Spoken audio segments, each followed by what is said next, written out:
Oh, well, here we are. It's that time of the year, my friends. We've finally reached our playoffs of our 13th year of high school Jesters Improv League. Playoff week 1 just got done, folks. And we understand, of course, that does mean we've had to say goodbye to a few teams. So my hat is off to you all. It's me, Coach Dub, and I'm ready to welcome Kopy to the stage so we can say goodbye to some teams and celebrate some others. Hi, Kopy. What's up, Hi. buddy? Oh, it's a bittersweet feeling, is it not? We Oh we yeah. we we start tonight's recording slightly lighter than we were. It's honestly never easy, even for Kopy and I, to watch kids' creativity result in a loss in the playoffs. So if any of you are super stoked about the realities of getting eliminated, then you guys are weird because we don't get it. We're still a little sad for y'all. But we're gonna talk about every single playoff show that happened in week 1 before we give just a brief preview of what week 2 will look like for each of those teams that moved on and those that waited in the wings with a bye. And kids, we want to say thank you for this week's improv.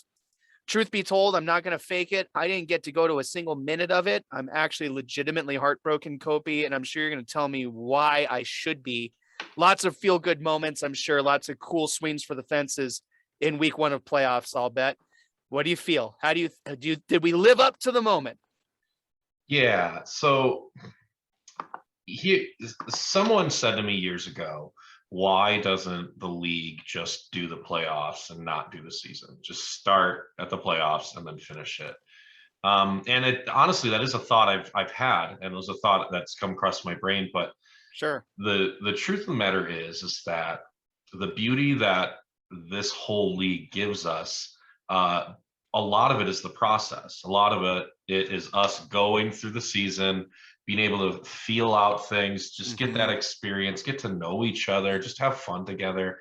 Right. Um, for a lot of us, these are just stepping stones. So this week, the first week of playoffs, I think it there's a moment of transition where you realize maybe a little too late or maybe Mm, just in the nick of time. Oh mm-hmm. wow, this is slightly different than what we've been doing all season. Yeah.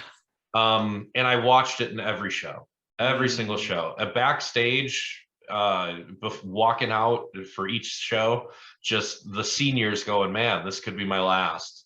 Oh, The students going, oh my God, where are the judges sitting? It all just happened in yeah. those moments of ooh, suddenly we It have that. matters. And and that's such an important part of this process and Mm-hmm. growing and learning. And trust me, I don't want to see one team lose ever. That's Right. not why I'm here. That's not. Mm-hmm. My heart is a everyone should get a participation trophy heart, but that's not the best way for all of us to grow. So Right. going through this process is a part of it, and it was an awesome day, awesome weekend. You know, Kopy and I agree on a lot of things that he just said there about how we wish everybody could still stick around, but that this process does need to be played through, just like how the season is about all of the claps, the applause, the fun, the good feels, the friend making. The playoffs are the opportunity for us to learn something from it, whether we like it or not. As a coach, having lost 7 years of playoffs, I've learned so much. I've learned so much and been able to absorb year after year the lessons of those teams that have made it all the way. As players, we see it all the time that from one year to another, the lessons learned in a playoff loss are what helps that student rise to a different tier the next year and not repeat the mistakes they made that maybe they felt resulted in their team's elimination. But it's cool stuff that we vibe on there, Kopy. We both agree that it's all about the creativity in y'all's hearts. We can't wait to talk about what moments saying true in this first week of playoff matchups. Kopy, any thoughts before we start from the top of the bracket and just make our way down? Yeah, if anything that I just said sounded just heavy, and I didn't mean it to, because all the same fun and love and things that we love about this league are there. It's come in a plenty, and actually, it even improves. It gets better. Mm, So with that being said, I had a mess up in the last week. I knew an apology was coming. I could tell by your sheepish little grin that it was time for you to own up to a mistake. Kopy, apologize to us. Let's go. This is definitely the busiest week of the year for me, so I didn't even get to respond to this yet. So Kaylee from Shadow Ridge, I'm sorry I haven't replied to you yet, but I did get your message. I goofed up just some minor details on their show in the 1000th show. Come on. I know. 1000th show? I did. I messed up. Shadow Ridge love grapes. Chelsea brought up the Tom Hiddleston thing. I just some minor little things. So Kaylee, Shadow Ridge, Chelsea, not of Shadow Ridge, I apologize. Kopy, and next year we'll be celebrating 1,000 mistakes and 1,000 apologies on Just to Recap. It could happen. It's okay. We love you anyway. So it's time for us to, I suppose, dig into this giant smorgasbord of improv conversation. But I'll tell you this, kiddos, another reason why I appreciate the season process is now that we've seen a couple teams go in the playoffs, Kopy and I just feel like talking business, talking shop, and letting those teams that have been eliminated know we respect what they've done. We're not going to have a whole ton of gimmicks to follow our recap, friends. We're literally just going to talk the prov and then give a light preview of week 2. So if you're looking for props, if you're looking for a challenge, if you're looking for a question, sorry guys, it doesn't feel appropriate. A good portion of the league has gone home, and let's go ahead and talk about how and why. The first matchup on the western side of the bracket saw Cimarron go toe-to-toe with please correct me quickly, West Tech? Spring Valley. Sorry, my friend, sorry, I don't have the picture open in front of me, so we can definitely cut me, and I will apologize now. I'm sorry. West Tech, you guys got a bye. I should especially apologize. But the team that won this game plays West Tech in week 2, right? Yes. So you're right there. I got a couple signals crossed around. Spring Valley and Cimarron were going to have a good matchup. These were two teams that were going to push each other. Talk to me about how this one played out. Two really excited groups backstage. Really ready. I don't think I got any of the shy vibes from this particular group of 8 performers. I know that excitement's there. Spring Valley has such a positive vibe, no matter what they do when they're back there. Right. It's all about let's go do this. B especially. B is such a cheerleader back there, making sure everyone's feeling good and comfortable. And Cimarron's got a dash of that, plus also a dash of focus, where it's, hey, yep, we're gonna go do this, and hey, remember, and this, we got to do this. So that's kind of what it was neat to watch, those two things next to each other on this one, because they haven't played yet this year. This was their first. Right. But then from a lineup standpoint, man, did they pick one. This show started with my movie with a ton of weird I didn't even realize it in my movie, but I kept getting suggestions that all started with H. And until I was writing it down, I didn't realize I was doing it. Horror movies and hunting and Hollywood, and it happened, and they just turned the weirdest stuff into comedy and into funny. That's what my movie was. So in this particular lineup, I was wondering while we were going through it, I was like, man, do the judges know all of these games? That's kind of where my brain was. We got late for work, press conference, carbon copy. We've seen carbon copy like twice this year, maybe. You know what? Maybe not even. Maybe once we saw it. We got Evil Twin at a bar mitzvah.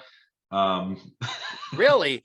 So Kopy, multiple team choice games per team, right? Well, so they played press conference as a head-to-head. Okay, makes sense. Yep, which was cool. One player from each team gave the press conference, and it was Will Ferrell and John C. Reilly. How did press conference slip through the cracks and become a thing in Jesters these years? Like, I gotta say, I haven't seen press conference with my own eyes in probably about 8 years, Cope. Like, what's going on? How is this popping up? I'm gonna give a little bit of that credit maybe to Coach Eva, because Coach Eva seems like this is following that trend, but I think it's picked up from there. So I think other students have grabbed it. And you know what? So I don't have to apologize next week. I know also Harley Harley, I think, was a part of the initiation of the idea this year. Nice. Rancho Harley. So Right. there was a ton of good work on stage. Yeah, I mean, going back to what you led with there, and I totally no sold it, but Step Brothers references are always acceptable unless you say something vulgar, which that movie has several of those moments, but I'm sure you kids kept it clean. Here was something that I think I admired a lot was Spring Valley did a Late for Work, and they did Late for Work in their final show of the season. And I remember coming back here and doing recap with you and talking about just how good their transitioning was in their Late for Work, and maybe they felt it and knew it, and they just had that vibe. It's like, man, we got to go with that again. We got to try it. I mean, teams trying miming games, especially come playoff time, like cool. Like that was a neat part of this. This was one of the only shows that got a bonus challenge from me. Okay. Most of the shows ran to their time limit, but this one I got to throw in some beastie rap. Yay. Yep. And anytime I give a challenge, even if the kids think they're good at it, there's just that second of, oh, we got to play another game. Oh, God. Yeah. Yeah, we got a bit of that. To me, this was Sam's best show of the year from Cimarron. Sam really played to the level we know Sam can play. I really enjoyed B's energy. Aubrey, I think this was your best show of the year as well. Okay. Aubrey, I know Aubrey's one of these, like, I do everything. Like, I do sports, I do everything I could possibly consume myself with. So to see Aubrey play this past week was kind of neat because you could see that the investment's there. That maybe this is just one of many things Aubrey does, but she was really in this one and really wanted to work with this. So yeah, this was feel good all the way around. Cimarron, of course, advanced. There it is. Yep. Cimarron gets past Spring Valley. You know, the championship team from 2 years ago in that pandemic cut short season, the 2020 season. Nice to see Cimarron getting closer to a championship that they would want to fully fledged earn this year. They definitely can get there. They are tough against any team. Spring Valley, you know, guys, it's hard to see anybody go, and your team came out swinging in a different way than we expected this year. And there were some faces, for example, I thought were going to be huge for your club this year that I don't even know if they materialized. So way to bounce back, rebuild a culture, get some new faces, getting some new blood, some new energy, some new lessons, and learning quickly. You know, you did not by any chance look like you were out of your league against a Cimarron team who can definitely play very effectively with some incredible stalwarts of our league. You know, Sam and Athena, Althea have been doing this a long time. Yeah. So, and you want to know what makes this even weirder? Sam said to me backstage, he said, "This was my first playoff show." And my brain went, "No, it wasn't." And I said, "You're a junior. This is your third year." And then he went, "Well, no, COVID. We did everything online last year. Right. And then the other year got cut short because of COVID end of the year." And I went, "Oh my God." Yeah. So then I just went, "Man, there's more of you. Like, you're not the only one." So and that's the part I think a lot of us, you know, are looking forward to with this process. The playoff process is watching who does find that extra tier because they're just so darn focused. You know, I see a couple students in my camp who look poised for a really motivated run that might come from left field. And Sam having that incredible playoff yesterday could be a symptom of things to come. So congrats, Sam, on rising to the occasion, getting your first playoff show, having it go so well. And now you guys look ahead to West Tech, and it is the definition of a duel, guys. Like, yikes. Two tough teams, great history in that Cimarron crew, but West Tech has been absolutely coming out hot since joining our league. We've had some great memorable performers. We've had some fringe MVP candidates. We have a great coach at West Tech. How do you see Cimarron and West Tech playing together in round two? So West Tech, I know for Coach Song, has been nothing but pleasant surprises all year.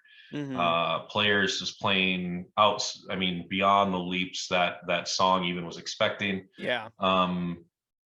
Just really executing on how to play games, and I know it's been a pleasant surprise. So I know that there's a relationship there too with Althea and the twins from West Mhm. Tech, Althea from Cimarron. So they have had a chance to work and know each other, which always makes these things even better, makes these things even Right. more fun. Yeah. So Another reason why we keep the season, guys, the chemistry y'all develop, the friendships, the memories, the chance for you to sit in it and grow together before you get to these exciting matchups. And yeah, I'm just thinking of that. The Twins, as an example of the two some we'll see from West Tech most likely, and Sam and Althea on the other side. Like, I mean, you got to be wanting to be in that auditorium to watch that at yeah, Chaparral week 2. I know that they both have more than 4 players that they're both are going to be trying to figure out who they're going to play in this one. Mm. And games, of course, is a chess match. So I mean, for me, this Sweet 16, I mean, just from the first one, there's going to be some nail biters. Ooh, I'm stoked for the prov that will be coming. But let's continue to break down the prov that was. Week 1 continued with our next West Coast matchup. This one without a bye waiting in the wings. Kopy, say it for me because I'm pressing buttons on my phone. Oh, I got it. Yeah. Shadow Ridge and Arborview. Yep. Hey, how about this for a matchup? We talked about the youthful energy of Shadow Ridge, a younger team in our league coming in wanting to show they belong. And we talked about an Arborview team who has the pieces to be a top tier contender out west. And the question was, which team was going to be able to pull the chemistry together, tell some stories, and give us some fruitful, substance-filled improv. Yikes, Kopy, how'd this one go? Um, I so for me, I was fascinated on paper, and when I mean that, I mean like when Corey, the stage manager, brought me the paperwork for the Yeah. show, I was I was kind of already intrigued. Hmm. We had both Jordans from Shadow Ridge playing. We had Okay. both Allisons from Arborview playing. Wow. Um, the game choices, I was just like, oh, cool. We've got all sorts of stuff to play with here. Hmm. They played a freeze where I made the 2 Allisons and the 2 Jordans start it, and it was just real easy to pull that card, Oh, and fun. just some real veteran playing on that in that freeze. Ooh. So I started with 4, which you as a coach is probably like, what are you doing? But I mean, Audrey just, I mean, they just tapped it out and they worked it back down to 2, Yep. just some real good veteran things. I know I took a risk making that choice, but they killed it. They did great with it. Sure. I For me, this was Arborview's, I think, best show of the year.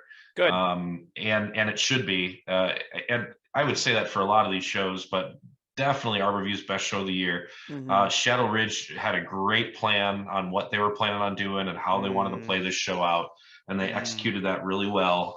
They Mm. won by a nose, so Oh my. they won by a few points. Shadow Ridge got it. Wow. Wow. Yeah, I mean, listen, folks, I mean, you could call it an upset if you want, but at the end of the day, coaching is such a huge factor to these games because we want to know as coaches where to put the right pieces with the right strategies, with the right approaches, with the right partners. It's very tough. So when a plan comes together, it can truly make some noise. And that's what we saw this week. Congrats to Coach Miley and that Shadow Ridge camp, young camp, saying, hey, Arborview, with respect, we're here now. And man, it's a heartbreaker from my perspective, in a way, only because we had a couple of fringe MVP candidates on that Arborview team. Kids I certainly respect. They came down to hang out with me at Del Sol once or twice. Allison, Audrey, and Ariel, a great coach as well, former MVP candidate for our league. There was all the potential for this to go in a surprising direction, and it did. So kudos to both teams on a show well played, a nice balanced show. And Shadow Ridge, I mean, what, Kopy? Like, really, that's their first playoff show. I, I talked to Coach Miley afterwards, and I mean, she was of course happy that they advanced, but Sure. kind of like awestruck, like, man, we really got some pieces, don't we? Like we can really do some work here. So Mm. I know they're excited. They got to take it in for a little bit and celebrate for a while. The Mm. Jordans were definitely giving me a hard time backstage. Heck, you know what? They all were. Belle and her smoldering looks. I had to get another Jordan war of which one was the best Jordan backstage. Um, uh, I'm happy that Allison and Nathan, younger now, Allison and Nathan, got into this show for Arborview. I thought they had an amazing first show that they played a few weeks back, and then happy to see them up there with older Allison and Audrey. I mean, I'm totally fine with saying this. Audrey and Allison might be the best, if one top 3 best duos we've ever had in this league. Wow. And there's a moment where I saw them leaving the theater where I just had a, man, I hope that's not the last time I see those two together. That's how powerful I saw those two. So good. Yeah. So good. Yeah, and I felt the energy too. We talked about it a ton in Pandemiprov, how much Allison and Audrey blew us away with this amazingly poised approach and these incredible performance chops. Allison is another one of those kids who gives me Sam Elton, Kirsten Wig, Gilda Radner vibes. Oh God, somebody who can just do it and do it well. So our hearts are with you, Arborview. If I'm being honest, thank you, Aggies, for a great year. We will miss those seniors who are graduating. Please keep in touch and be friends with the league, even if it's just to come back and judge. Because at the end of the day, we've loved your creative moments and you've given us so many. And happy trails to you, kiddos, as you move on to the next chapters of life. I do want to cry a tad, don't I? Let's move forward because now we need to find out who Arborview and Shadow Ridge want to play against in week 2. And that's going to be between Centennial and Clark. Yeah. Team Adorable, Team Love, in that order. This was going to be a rainbows, butterflies, kittens, and thumbtacks type of matchup. Nope. Well, okay, so it was from that perspective. Cool. But just a well-prepared, gosh, like Centennial really came in swinging. And I Team Adorable's not the wrong term for them, but they were playing like they were ready to advance. They were ready to keep competing. And my favorite, entertainment, teamwork, it was all there. Your favorite? Definitely their best show of the year, I think. And I'm happy because we had 4 4-year players on stage. So 2 for Centennial, 2 for Clark. And I think this was the only show where we had that many in the show. So I knew waiting for the results was like, right? Oh yeah, dude. Every moment that's just a clincher. Yeah, and I didn't talk about any of the 4-year breakdown on this particular day because of all the things we have to talk about on this particular day. But this was what was in my heart, standing there waiting for the results of this one. I was like, I got 4 of them here. And Clark has another one that wasn't in the show. So Marlene wasn't in the show. Oh my God. Yeah. Lots of heartstrings playing this one. But from a performance standpoint, a really strong What Else You Got, just 8 people playing it really well. Creativity, actually it being entertaining. I know that Centennial reached out to me about wanting to make sure that they were as skilled and ready for this game as possible. Good. Good homework, and always call Kopy. We got our freshmen in this one. We got Jasmine and Centennial side. We got Kieran and Clark's side. Okay. And they played with all these veterans, and they played really well and really strong. The 4 score by Clark, man, just so what you want to happen in 4 squares when you get the square all jumbled is you want those 2 independent ideas to merge, right? Hillel had a brilliant moment in that where he was making his scene and the other scene, and he trying to connect the 2 disconnecting scenes. Yeah. And he connected it back. He gave a relationship that connected it back to the prior scene. Oh. And my brain went, oh, thank you, Hillel. Yeah. Like a just brilliant moment. With some good suggestions, I say so myself. Roman, thanks for letting me get suggestions. I This is a line that happened. This is a real line that happened in the show. And first line, last line, for whatever reason, Roman gave the pairing Bob Saget and Peter Griffin. That was the suggestion What? Roman gave. Yep. So, Why? well, here's the execution of it. Jenna starts the scene with going, I don't know who Bob Saget is. I've never seen Friends. Good. That's definitely. He Oh, was an extra in some season, I'm sure. yeah, I've never seen Friends, so I might as well be Bob Ross. Let's paint. Oh my God. That's great. That's Yeah, great. yeah. So this was awesome. This was a really really good show. Cool. Town hall meeting about tofu.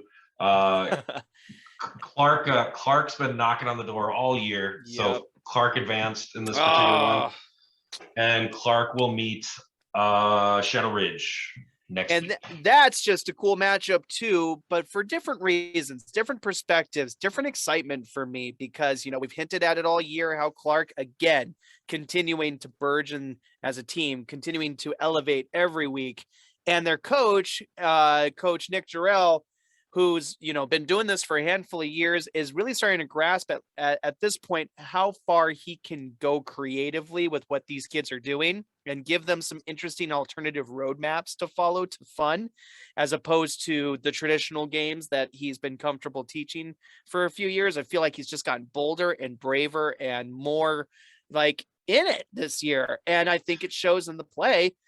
And Clark, congrats. Like, we've got real buzz around you. And now a Shadow Ridge team, a younger team, new to the league, is kind of like Clark of past years, looking up and going, hey, we're punchy. We've got potential, but we're here right now. And it's just a cool dynamic, right? We've got some new faces at the Sweet 16 in these two teams. And it could be another show stealer in week 2, huh? This might be a theme, but I know both teams have more than their four, Right. and they're going to have to make choices as Yeah. far as who's going to play. I know both Coach Miley and Coach Jarrell have those thoughts going on. I remember at one point sitting with both of them. It was just the three of us chatting about improv stuff Mm-hmm. earlier this year, and just a good general respect between the two of them, Coach Jarrell and Coach Miley. So Mm-hmm. I mean, even if it's just for that, I'm excited for even that. But Yes. from a performer standpoint, I mean, Shadow Ridge is fully immersed now. They are Oh a part of yeah. this thing. Yeah. And now Now, they know they can do it. right. Now they So know they can do it. So Clark better buckle up. let's see. Yo, let's see. New bracket, new bracket. Who dis? We are jumping across to the other half of the Western Conference, where winging in the wings for this victor is Northwest CTA, a perennial contender, sitting there in week 2 going, hey, who wants to face us? And to determine who it was going to get that privilege and is going to get that privilege, it was going to be Western.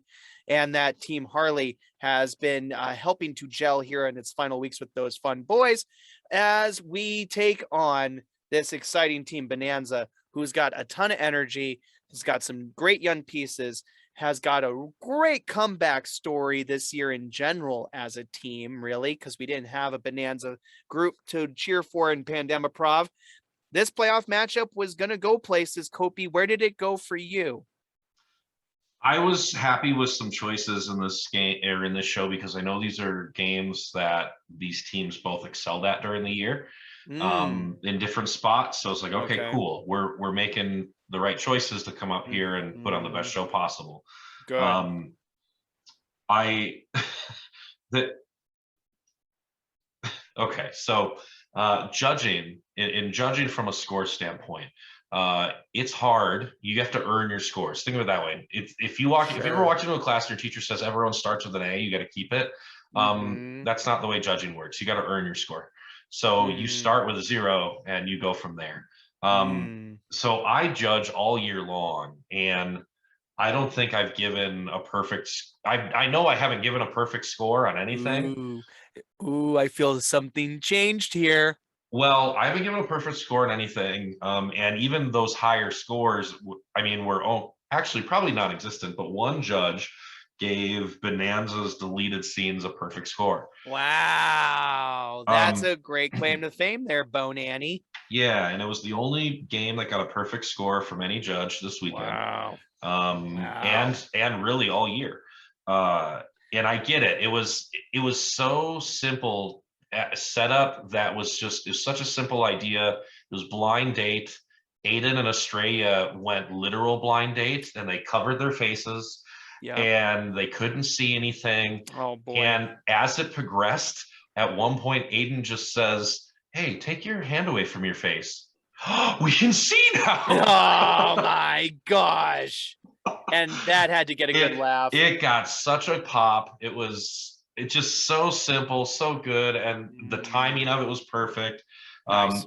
They really got as much out of the blindness as they could. And then, of course, the deleted scenes with Mona and Alfonso. I remember when they did that earlier this year, just how powerful they were.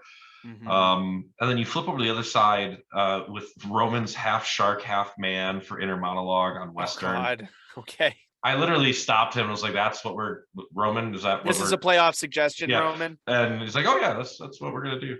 Oh man. Radio, I was particularly excited for these 8. Oh yeah. Zach's SpongeBob PSA.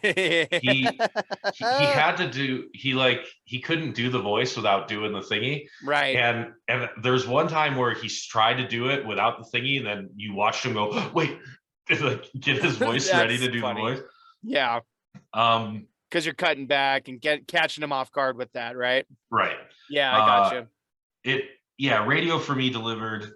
That's the one I was most excited for on paper. Cool. Beastie Rap, heck, first line, last line, middle-aged New Yorkers. Like, how ridiculous were you? Yeah, were you two? That's great. You got your health care. Bonanza advanced. Okay. Yeah. Well. So Bonanza will be facing Northwest. Bittersweet. Hey, this love goes to Harley. Harley, you've been such a trooper all year, loving improv, loving the league, loving everybody who's been on stage with you. We really want to thank you for the effort you've put in to make yourself have a story this year, giving us the type of student we love, somebody who loves it so much. We got to find a place and a way for you to do it. And you've been a star. So we're sad to see you go. With those Western boys as well, you guys had a ton of fun, great energy, great little chemistry that developed very quickly throughout the year. And you were also, to your credit, ready to bring in Harley and make something happen for you guys in the playoffs. And you put out the best group you could, the best games you could, and you gave it your best shot. And Bonanza, they're a team that was going to have this extra, I don't know, swing in their step, probably because they're back in the league. They've got a great second year's mind in Aiden, who does know what it takes to put out good improv. So you were going to be challenged and you rose to it, Western. Congrats on a competitive show.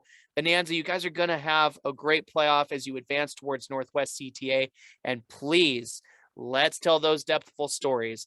These two schools are absolutely rich with improvisational know-how, not just between their incredibly intellectual coaches in Tirza, Kraft, Faith Ramsey and company, but also they've got so many ways they can hit you with some funny and so many different skills within our craft that they can excel at, both teams in different snippets.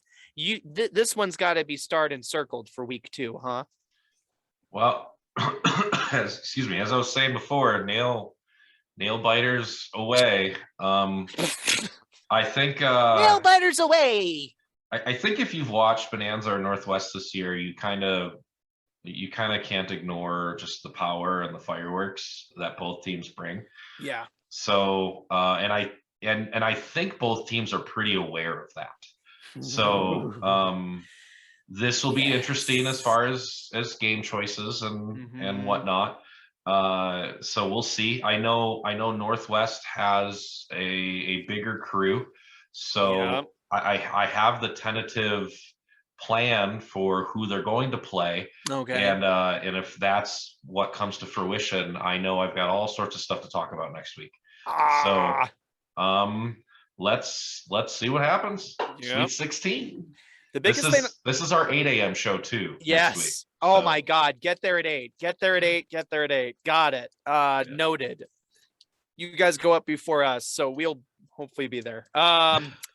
Anyway, folks, I do want to say, all due respect, this one jumps out at me in week 2 about the experience differential.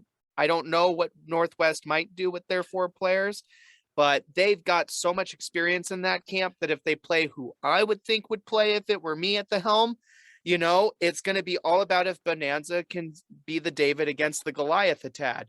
So Bonanza, come in with that chip on your shoulder. You're going to need it.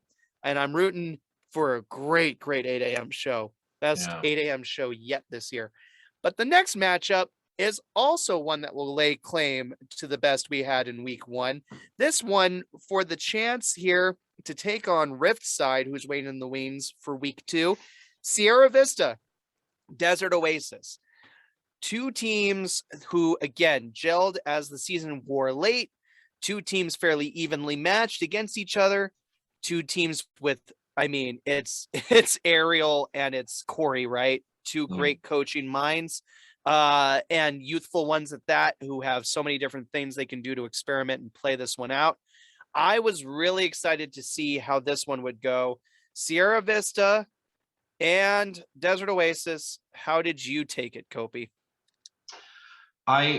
So you're right. It definitely evenly matched. Definitely, this was the closest score of the weekend.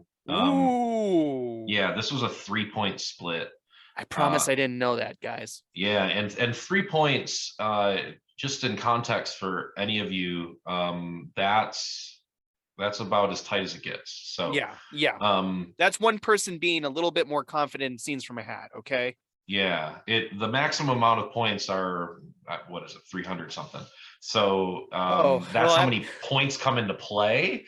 So to be 3 points apart, that's pretty darn good. Yeah. So we got Braxton back in this one, who makes me shake my head every time I talk about him. Yeah. We got freshman Soraya Giselle Archer on the Sierra Vista side. On the DO side, we got Ambrose, aka Echo, and then we got some seniors up there, Daniel, Brianna, and then Melissa was captain. So wow, I thought both sides picked well as far as who performed. Classy choice given Melissa captain there, Desert Oasis. Yep. We had 2 team choice guessing games. We had interrogation for DO and press conference for Sierra Vista. Wow, still no fortune teller. How did fortune teller get forgotten this year? Keep going. I'm just saying. Yeah, I don't know. On the DO side, a spot they got stuck at was Gadget of Inspector Gadget. Oh boy. And she got Inspector like immediately. Wow. Could not get Gadget. And I was at the point where we'd turned the Inspector Gadget theme song on, and yeah, and I would cut the audio whenever it said Gadget, the Inspector, so I was just trying to see if she could catch it, and she just wasn't putting it together. Oh boy, nothing makes me feel older than realizing my childhood cartoons have passed the generation by. You got to go look in a time capsule for good old Gadget. Right. On the press conference side, we got some Jerry Seinfeld in there, which I was surprised how much these kids knew about Seinfeld. Stop. We don't know what Gadget is, but we're going for Seinfeld.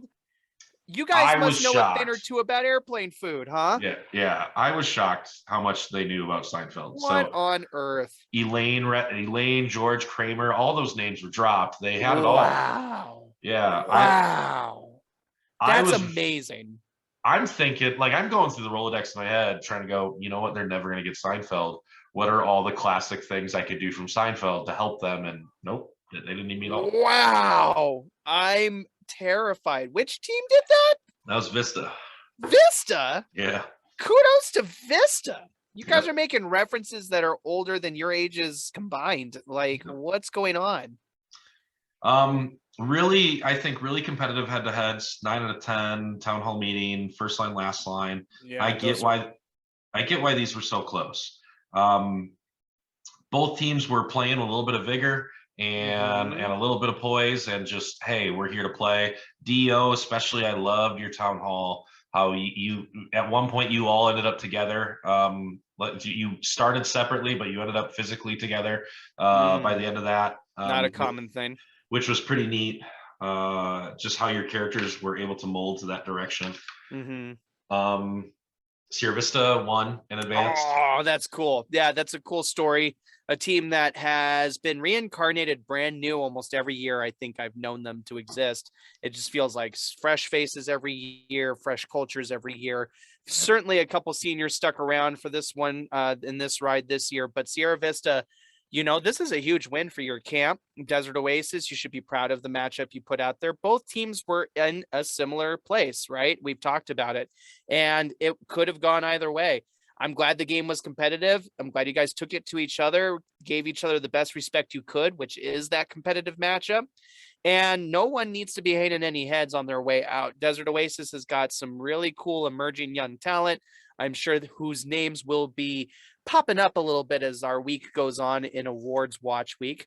And Sierra Vista as well is gonna have a brighter future because they pulled this one out.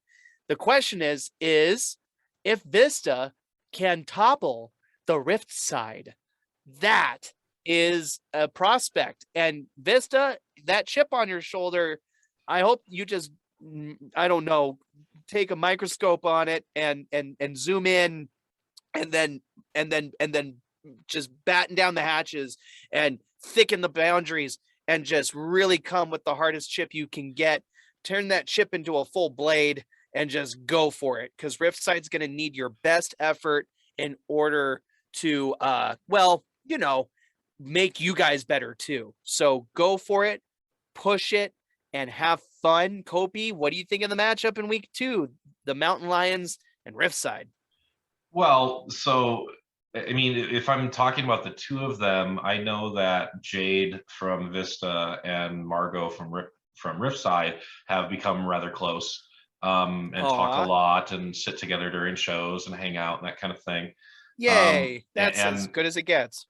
So from that element, that's kind of the thing that always excites me about matchups, is when you get a chance to be up there like that. To ruin friendships. I love it.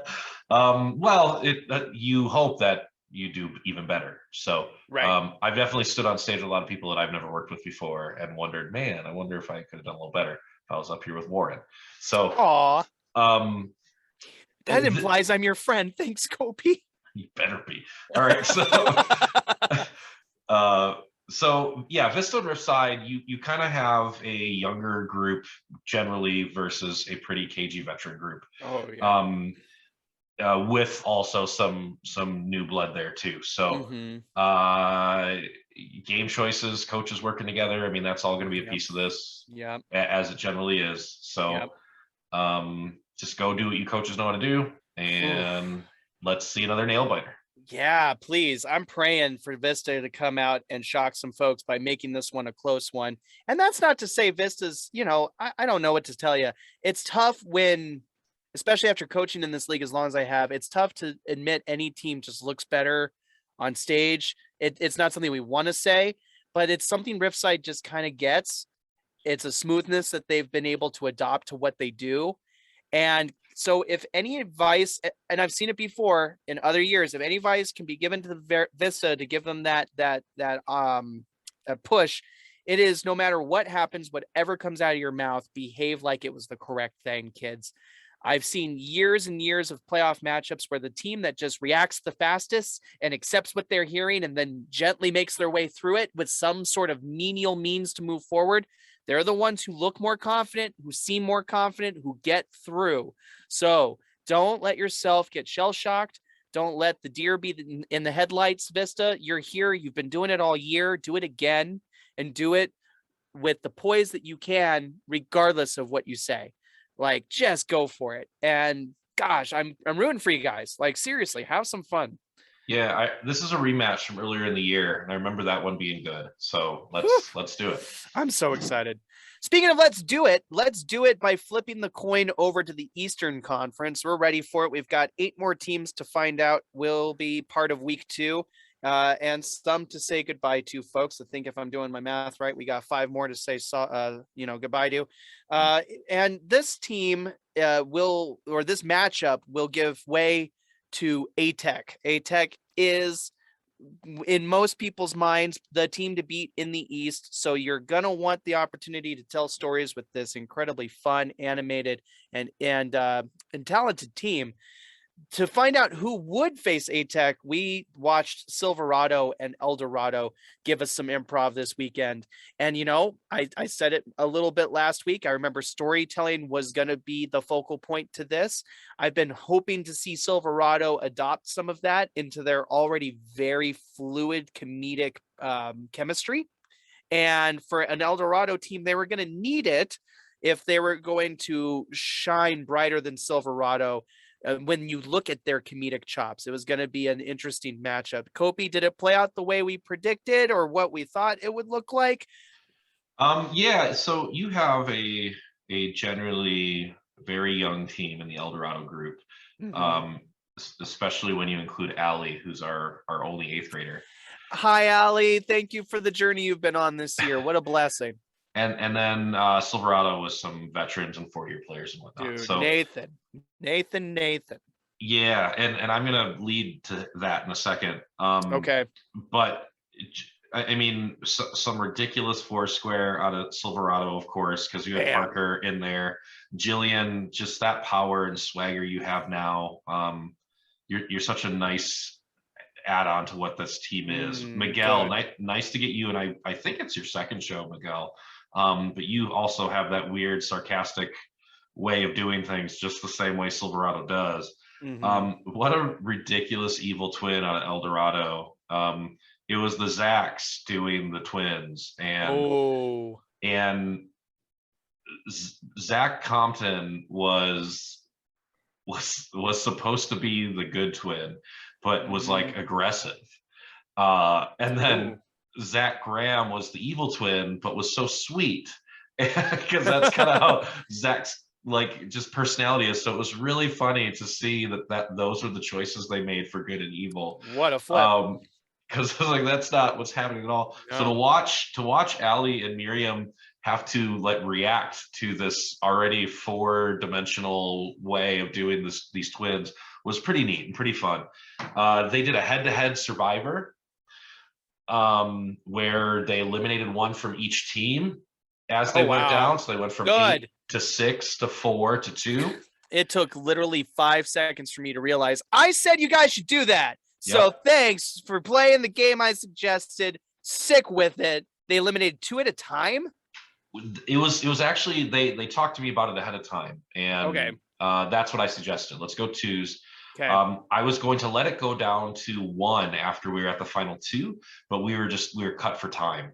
And we needed those 3 minutes. So I just let it go down to 2, which was Zach and Nathan in the end.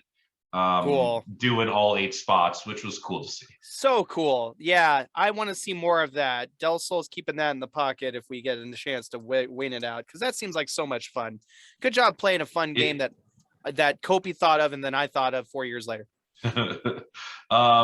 What else you got? Had a couple of cool moments. So I'm constantly looking for pairs for who I would like to see play. What's wrong with apples, oranges, or bananas? Why just pears?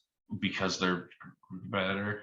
So I'm constantly looking to see who can play with who and what I want to see and whatnot. In the middle of this game, one of our judges, Pete Jeffries, Coach Pete, asked me specifically for a pairing. He wanted to see 2 people go against each other. Oh, wow. And after he said that, I went, you know what? I would also like to see that. So Pete, not knowing these students at all, he picked Nathan from Silverado and Allie from Eldorado. Wow. Our 8th grader and our 4-year Nathan. Yeah. So when Allie realized that she was going to face Nathan next, so on the round before her, you saw her face go, oh my God. And her react to that moment, like, I got to go against Nathan. Oh my God. Right. So that was kind of a neat moment. That was a neat moment to see because Allie did awesome. Like she had a great show. Sure. And even Pete said to me afterwards, he said, the one in the glasses, like, I'd like to coach that one. She's really good. Nice. And so it was really fun show to watch. Nathan just did what he's been doing, especially towards the second half of the season. Just, God, was he so funny everywhere. Silverado advanced. They will take on ATEC next week. Gosh, so Silverado advancing, getting by that youthful group is, something that we could probably see was in the stars, but it's nice to know El Dorado did not look like the youthful team scared of their own shadow, lived up to those moments and had a great time playing with some experienced kids who have some real talent and know-how. And, I think an ATEC team and a Silverado team in a matchup in week 2 is the correct doozy. I think it'll be a really fun one. So Silverado is going to have to bring all their comedic chops plus enough storytelling to keep up with an ATEC team who typically tells great stories, brings a ton of energy, and has got strong players all over its roster. So it could be a killer one as well. But congrats to Silverado. Sayonara El Dorado. Super sorry that people have to leave at some point, but it's an exciting new future for Allie. And you know what, Allie? You never know. You might just get a Pete Jeffries for a coach. And wouldn't that be a cool story for next year? So we'll root for those stars, shall we? And we'll see you next year, El Dorado. You guys have totally earned the opportunity to have your chin held high and your chest puffed out. You guys have come into our league in these last couple of years and have really shown you belong. And you also have really cool shirts. I love the reverse with the black and yellow. Now, ATEC and Silverado, go for it, folks. Sharpen your toolkits. You're going to need your complete utility belt for your superheroes to advance. So we wish you luck. And Nathan, you are killing it, my friend. It's been fun watching you prov. Next matchup, shall we? The East Tech, or the East continues. I don't know if I just let it flub that would be the next matchup. Hey, I did know it was East Tech and Valley. How about that? I should have played that up more, but East Tech and Valley went up against each other in week 1. And this was one I couldn't wait for because Romeo and Gio, am I right? The Valley Yes. coaches going toe to toe and tons of energy in that East Tech team. Tons of history in that Valley team, but also some new faces. It was going to be fun. It was going to be really exciting to see who would get bragging rights in this coaching matchup. So talk to me about it, Kopy. How did this go?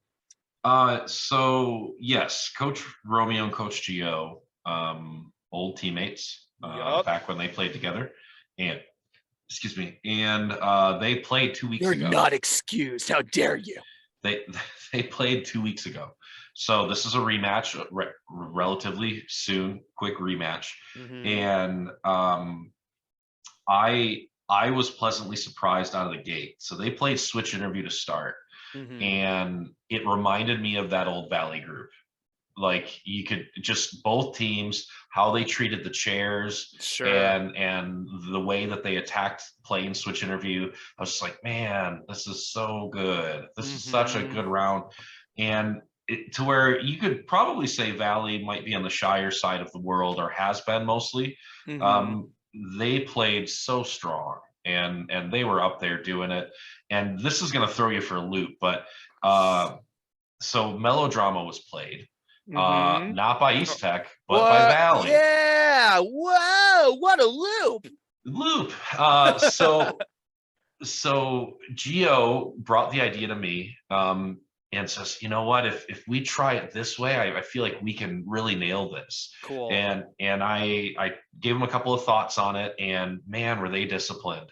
Dallas, just how hard it is to stand there and count that out and pace that game out and just be comfortable with that silence. Your patience, holy cow. Izzy right next to you, the two of you standing next to each other doing that game was really cool, with our old veteran Izzy and then our brand new Dallas. This timing in which everyone came into that game, you guys really well executed that one. That was cool to see. And then we got Not easy to get praise on melodrama from Kopy, folks. So truly a feather in your cap. Go. Yep. You got your family dinner on the other side from East Tech with such a funny, goofy family dynamic. Such a fail-safe game, man. That is such a good one.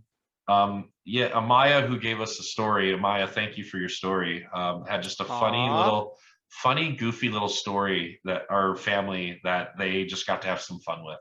So beautiful. I was super happy to see Camden and Amelia up there for East Tech. I think they kept getting more comfortable as the year went on, so that made me super happy to see them in their playoff show. On the Valley side, Eduardo, like I'm happy to see you back. I know we missed you for a couple of shows. It was cool to see you up there. And Martin is Mr. High Five. Can't walk past Martin without Martin giving you a high five. Like that's a legit thing. I'm coming for it.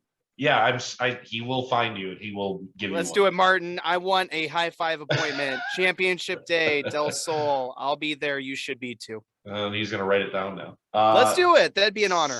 So East Tech advanced. Yes. And East Tech will be facing the winner of the next show. Oh man, yes. And so a special thank you to Isabella over at Valley for your player. Somebody we've had plenty of great conversations about over the years. One of my favorite memorable just to previews in Pandemiprov was playing with Isabella as the captain of that little Valley team. And just one of those voices, one of those presences, one of those evolving skill sets that has been a sweet hallmark to follow in this Jesters chapter. So we will miss you, Isabella. And Valley, I'm excited to see what your team becomes. I can only pray you continue to have the best efforts of Gio as a coach, because Gio's got a ton of improvisational talent. I'm sure any class will be benefiting from his learning, regardless of how much he can invest as far as his time and his energy. So drink it in. Let's hope it continues in that culture. We really are Valley fans. My first school I ever coached in this league. I'm proud of the pink. And you guys have kept that all this time, haven't they? Gio wore his old pink shirt. Man, that's so bittersweet, the history we've been through. And now East Tech, Anthony. Don't forget about Anthony. He hasn't played since the first show. I know. I'm just teasing. I what can I say? Kid's good. I remembered him. But Connor, don't forget about Connor. It's hard to forget about Connor. Electricity, big part of the props from last week. I know that they can put it together against any opponent. So the next matchup's winner is going to be shaking a tad, knowing that they're against them, because quite frankly, this is an East Tech team who can come out of nowhere against anybody. So let's see what happens.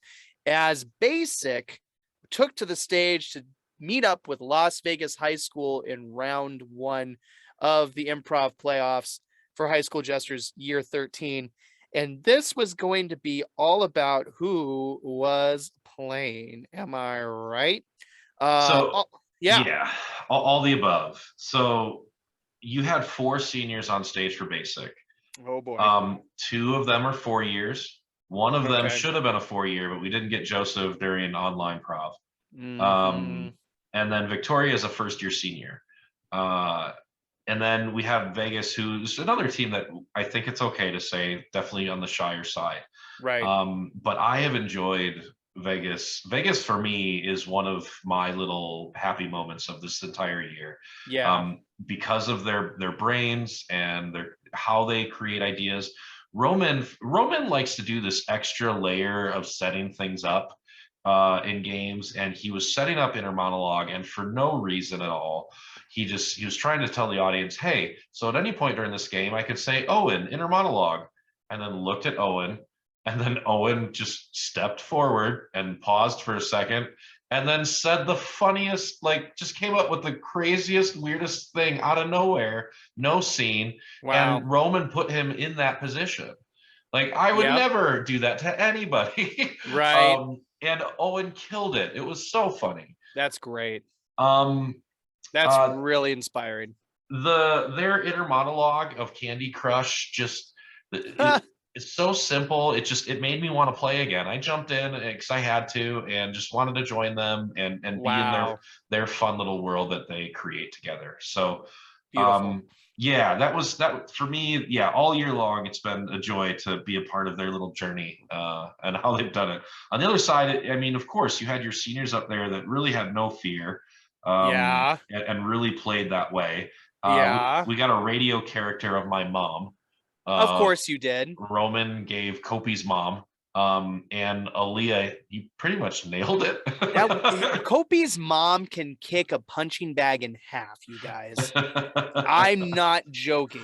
Yeah, So, that's a thing. who died on stage that day, Kopy, in order for that to be a good impression of your mom? It was just good jokes that Aaliyah had. So Okay.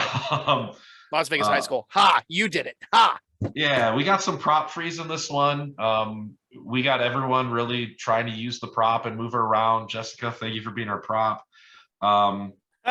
We had a really navigational 9 out of 10 where we really took some weird turns and got to some weird places. And as you should, the conversation must be fluid. Yep.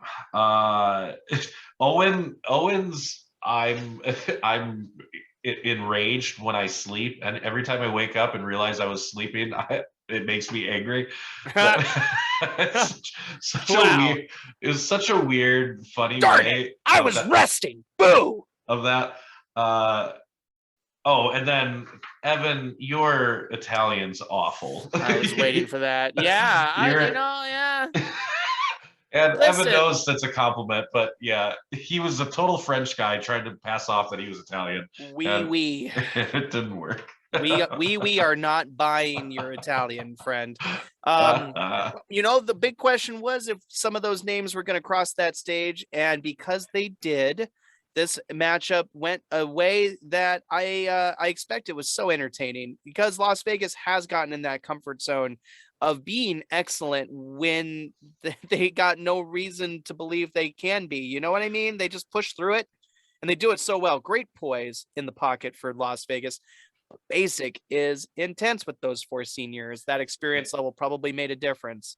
Before we go to Basic and the East Tech matchup, at least on the Vegas side, that was another thing because Basic did advance. Yep. But one other comment from Judge Pete again was talking about Las Vegas and just how clever and how good their minds are working. And all he just said to me says, "Man, they get a little bit more time up there. They can be good." I was like, "I know it. I've been saying it all year." So, good. Well, if you never know, if some coaches might be interested in taking on a new camp in order to make them better, who knows? Maybe some coaches can take them and make them into the contenders that they always wish they can produce elsewhere. But who knows? I'm only pontificating, aren't I? So Basic and East Tech. Yes, we will miss you. We will miss you, Las Vegas High School, for how much you've shown, how much you've grown, and how much you've sat and felt the uncomfortable aspects of what improv could be and rejected it and just let yourself flow through the experience. So congrats to a school with a bright future in Las Vegas High School. We'll see you next season. Basic is tooled up, ready to go, and excited to raise some eyebrows. You want to talk about a team who could shock the world and find themselves in a Final Four or even a championship run? Basic can do it. It's in the cards if the choices are made that need to be made to make it possible. But with the right 4 seniors on that stage, it could happen for Basic. And against East Tech, this is going to be officially my show to watch week 2. I don't care what the other matchups are. I really do think this one could be everything for that we love about Jesters in week 2. So I literally can't wait. I can't hype it any more than that. I honestly, legitimately, as a human being, want to watch Basic and East Tech do improv together with the right team in mind on both sides. Like if they're the team that I imagine both team will be, then yikes, this is going to be absolutely epic. What are your thoughts? Yeah, I agree. I think this might be there might be the most combined years in our Sweet 16 between these 2 teams. So I think they probably have the most older experience between the 2. Yeah. Which, I mean, not to say that experience is everything, but I mean, it does speak volumes sometimes. And Sure. with these two teams, it does. So who's going to play? What games? I mean, nail biting. We're biting some Nail nails. biting. I mean, it's cutting hairs. We're biting nails. We're clipping our toenails. As a matter of fact, we're so excited for this one. I'm going to be taking, what is it? Keratin. I'll be taking keratin pills all week just so my nails will grow out all the way. So I have a full-fledged snack when it's time to watch this show. I'm so excited. Next, though, as we move over to the final segment of our bracket, we get ready to find out who's facing LVA in round 2. And LVA is high chemistry, high storytelling, high energy, high fun. And it's going to take the full toolkit of either Secta or Desert Pines to bring out their best in that second round matchup. So as Desert Pines and Secta take to the stage in our 8 a.m. show, I couldn't help but wonder, just like with some of the other matchups we've broken down, how evenly matched these two were, despite, as I mentioned last week, being from different philosophies a little bit. I find Desert Pines is so physical lately, and I find Secta is really good at their joke telling lately. They've been really riffing and keeping it in a funny place with their perspective and approaches. So, nothing wrong with either approach. I like physicality because it shows your ability to understand where you are in your imagination, and that can be really cool to see depicted. If Desert Pines played that well, this was going to be a good show. What do you think, bud? Was it a good show? Yeah, this was our 8 a.m. I was particularly excited for it. Sick. I gave my apologies to the teams for having to do 8 a.m., but especially all the way out at Legacy. But we did it. Man, there's just some good execution in this, and that's kind of what I've been saying about Secta this year is they've really kind of honed in on how to do some of this stuff, and they played a sit, stand, lean, lie where they had it down. Just one of the hardest games I could think of. Like, conceptually, if we talk about it, doesn't sound like it should be that hard, but it is. The justifications are so tough. I'm pretty sure it was because it switched. So there's no way I'm going to have to apologize for this. But there was a point where Ethan was doing sit-ups and Ava got down to do sit-ups as well. But because you can't sit and lie at the same time, Ava timed it out to where they were doing it separately so that they wouldn't get caught. And then Cody, I think, eventually jumped in. I mean, they had this pattern down, and they kept it as a physical subplot to the game. Right. Wow. Right. Yeah, this was pretty cool. And it was Jim. The suggestion was Jim, and they had it. That's amazing. On the director side, with Desert Pines, this was their team choice. Sarah was our director. Of course. Sarah gave such good specific cues to their team. Thomas with his ballet ideas, and Sonny with the ego sassy idea. So really good ideas. And maybe my favorite part of this whole thing was it was Titanic 2 was the name of the production. And Haley turns to who just entered, which was Sonny. And Haley says, "Oh, look, it's the ship. It's Titanic. Hi, Titanic." And and Sonny's like, "Yep, I guess I'm a boat," and it just had to embrace the fact that was the ship. Love it. So simple but good, like perfectly timed. And then if I'm going to pick up on the Haley stuff, the fourth bear in radio in the Three Little Bears, Goldilocks and the Three Little Bears. Yep. Such a clever way of doing that fourth bear. And then that whole radio scene in general, just fantastic. Ava, Ethan, Catherine, Cody, your scenes from a hat, like you played that like pros. Thomas, where have you been, sir? Right. Thomas, it was just everything in me was like, man, we had 2 years and we missed out on you, sir. Yeah. Welcome back. With you. Sincerely. Story time? Sure. every once in a while, Coach Warren feels like dropping by some schools. And this week it was Desert Pines. And this past Wednesday, I popped in and saw what they were doing for their playoff prep with Coach Alex. And Thomas was there. And I had seen Thomas practice before, and he has such confidence and electricity, great voices. He loves making fun voices. He'll still roll around, Right. a couple really cool fun choices, but he always does it with such like just confidence, super fun, live energy all the time. But we hadn't seen much of him, and I knew that. And this past week I just walked right up to him after a certain rendition of radio, and I looked right up at him from the below on he's looking down at me from the stage, and I said, I don't know what your story is. I don't know why I haven't seen you do this before, but please come play this weekend because this team could really benefit from precisely what you bring to the table. So I'm super pleased to hear he made the trip and that he put in the effort and he did the thing because Thomas, dude, you're funny and we like that. So come hang out and be more funny. Sarah Miller deserves somebody who can take her creative ideas and really energize with them. As much as I love Sunny, Sunny's very much like an energetic counterpart to Sarah, and there needed to be some acid with that bass, if that makes sense. So love knowing Thomas played this week. There's a clear connection between Sunny and Sarah. Like they're a great combo. Yeah. And I love everything that Haley's doing. Haley's such a good mixture in that. So yeah, Thomas, you were a breath of fresh air. So welcome back, sir.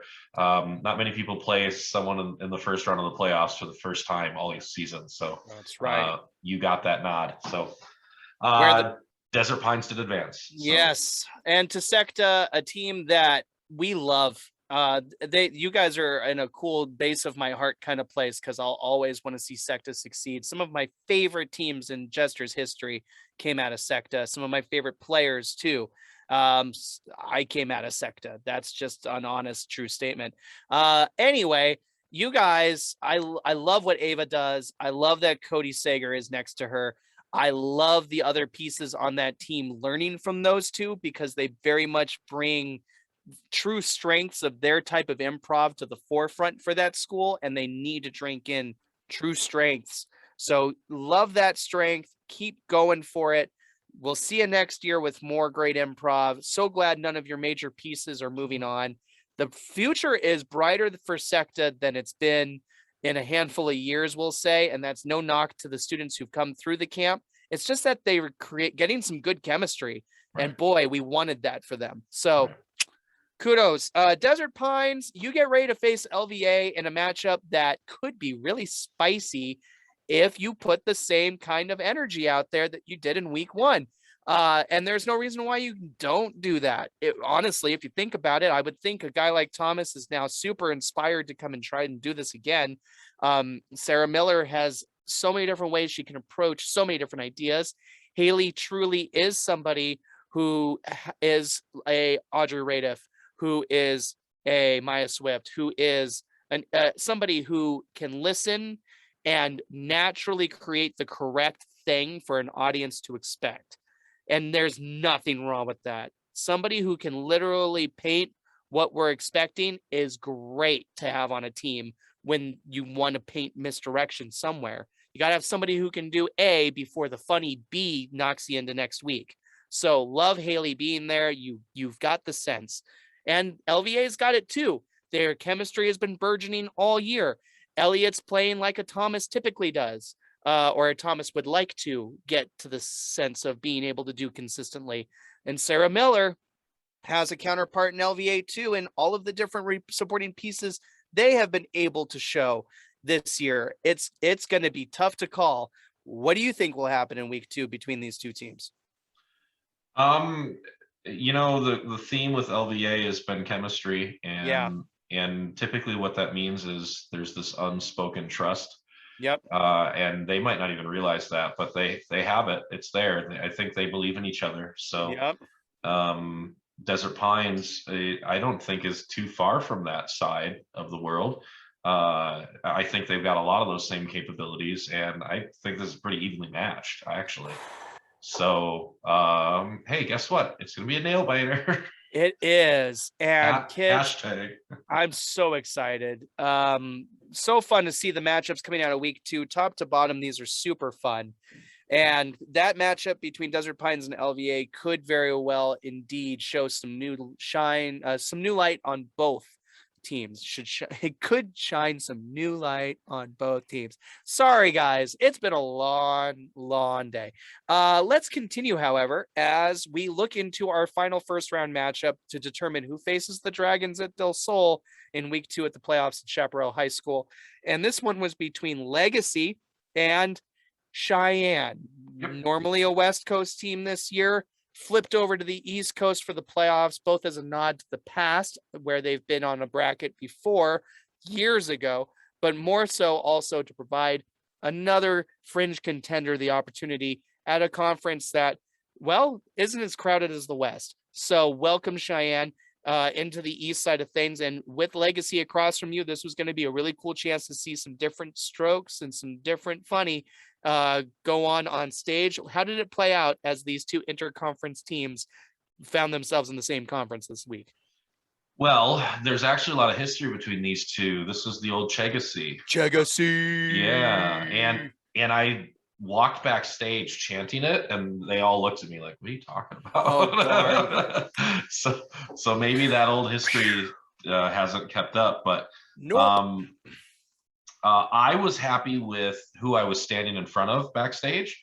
I think Cheyenne, I feel like everything that Cheyenne has put on stage this year, as far as who's on stage, has impressed me. Nice. And it has been just a breath of fresh air of what they're capable of. We talk about Susan a lot. I kind of rave about Kelly a lot, and it's been neat to see. So knowing these four going out there is like, oh, awesome.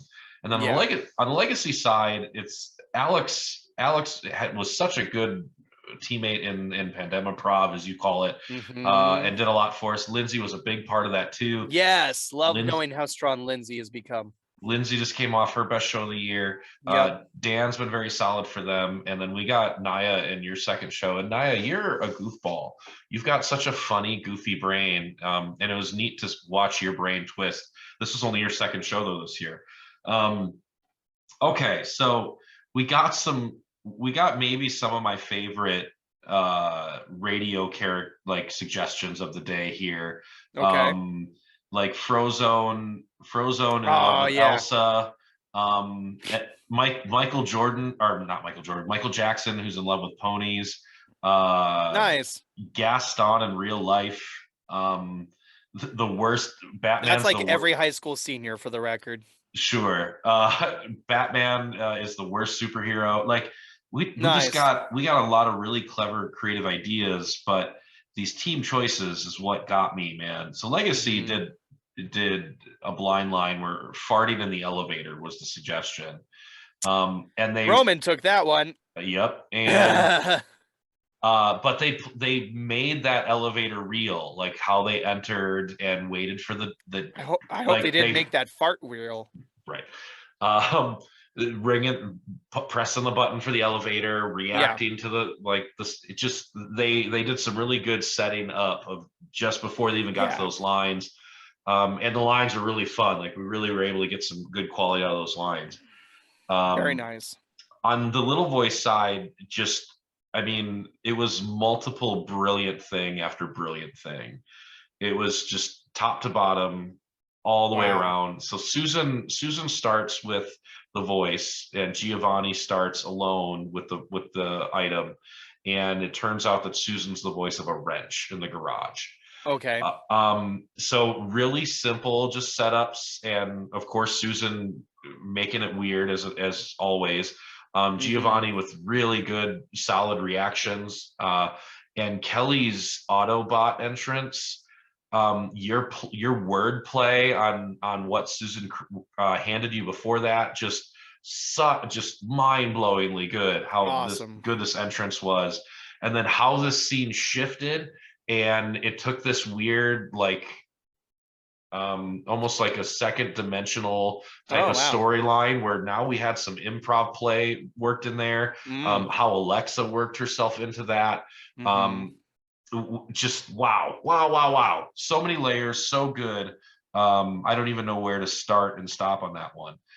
Heck, town hall meeting, the suggestion was vinyl albums. Oh, wow. Yeah. Talk about And something nobody in this generation should be able to talk about. yeah. So I thought Legacy played their best show of the year for sure. Nice. And Cheyenne's just really not disappointed in any category this year. So Cheyenne advanced, Okay. and Cheyenne will meet your dragons next week.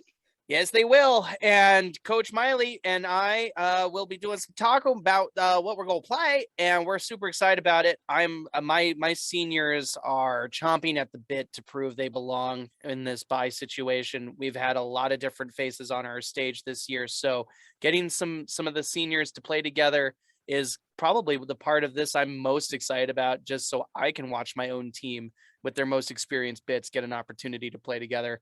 I'm hoping we can rise to the challenge of Cheyenne, because you have been talking about them all year like a fringe contender with their fun perspectives and their consistently impressive choices. And I've seen very little of them, and I don't know a ton about how to approach them strategically because I just don't get to watch. But we're excited.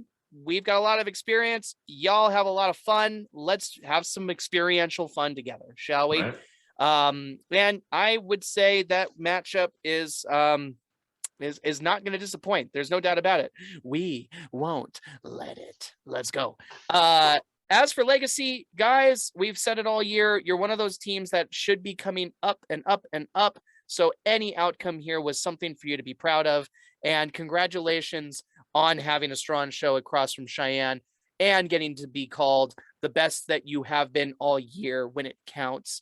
Absolutely. Lindsay is somebody I remember when I first met them in Pandemic Improv, coached them a few times, and I've seen how much therefore they've had to grow in order for us to applaud as much as we have this year for them. So good for you. Alex is such a fun, quirky, creative mind who will never do something you can predict. And that's great. I think everybody should want to play with one of those. You're cool, Alex. I promise you shouldn't let anybody tell you otherwise. The rest of the team at Legacy's got plenty to be excited about as their team continues to solidify. So we'll see you into next year, my friends. And I suppose then, with that nice way of saying goodbye to the Legacy team, we have broken down all of our week 1 fun. We've said goodbye to 10 teams. We've set up 8 more exciting matchups to happen next week at Chaparral High School for week 2 of the playoffs. Thank you, Chaparral. My friends, I know we have comments turned off on these videos, but maybe on Instagram, where I know Kopy still advertises that we do these, throw a comment underneath this if you hear me. Thank you, Chaparral. I want us all saying thank you on the recap posting announcement on Instagram in comments, because Chaparral has hosted us 3 times this year and they're great. And we can't wait for Chaparral to have a team again. We're expecting it next year. So you Chappies, come check it out so you can maybe just sign up for the new club. But we'll be back next week with that recap as we look at who advances to the Elite 8, where remember, the next playoff week is a double header for the victors. So major plans to go into the post production of next week's talk. And we'll look forward to it, Kopy, because I'm sure we'll have some more good feelings. I can only hope Del Sol gets to be left standing, but hey, Cheyenne, come and get it. We Dragons are ready for the challenge. Thank you, everybody. And we will see you next week on Just to Recap. We'll see you soon with some award predictions.